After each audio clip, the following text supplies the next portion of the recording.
মানসিক ভারসাম্যহীন যে মহিলা তানে ভর্তি করছিলাম 2 দিন আগে, আপনারা তান্ত্রিক সিল্লানি খান্দন আপনারা শুনছেন নিশ্চয়।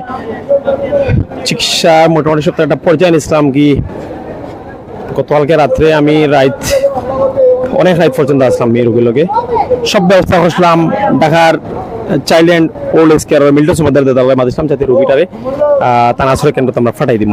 আজকে দাদাও এগ্রি হয়েছিল, থানা জিটি করতাম, সমাজসেবা অফিসের পারমিশন নিতাম, ওসমানী হাসপাতালের রিলিজের স্লিপ নিতাম, সব কিছু রেডি করছি। কিন্তু আমি আজকে এই হাসপাতালের প্রতিটা ওয়ার্ড ফ্লোর ঘুরলাম, রোগীটারে ফাইয়ার না হয়তো একটু কোনবাই গেছে কি হয়তো আটিয়া, কিন্তু হয়তো কোনো জায়গা ফলি রয়েছে হয়তো খানদের। আমি ওসমানী মেডিকেল কলেজ হাসপাতালের আশপাশ বিল্ডিংয়ের প্রতিটা ফ্লোর আমি ঘুরছি, ফাইয়া না। বড় কষ্ট লাগে মানুষটা, যদি এই মুহূর্তে পাইতাম তাইলে আমার সব অ্যারেঞ্জমেন্ট রেডি আসলো, আমি ঢাকাতে পাঠাইতাম ভালো। মানে মানুষটা অন্তত শান্তিতে মরল অনেক। কিন্তু আরও বেশ কয়েকজন অনলাইন রোগী হওয়ার বাসা নাই, হাসপাতালের আশেপাশে এইভাবে ফসিয়া গলিয়া মানুষগুলা মারা যাক, কেউ তারার দেখা নাই। ভিডিওটা বেশি করে শেয়ার দিবা যাতে এই মানুষটা আমরা খুঁজিয়া পাইতাম পারি, খুঁজিয়া পাইলেও আমি পরে ঢাকা পাঠানোর ব্যবস্থা করবো।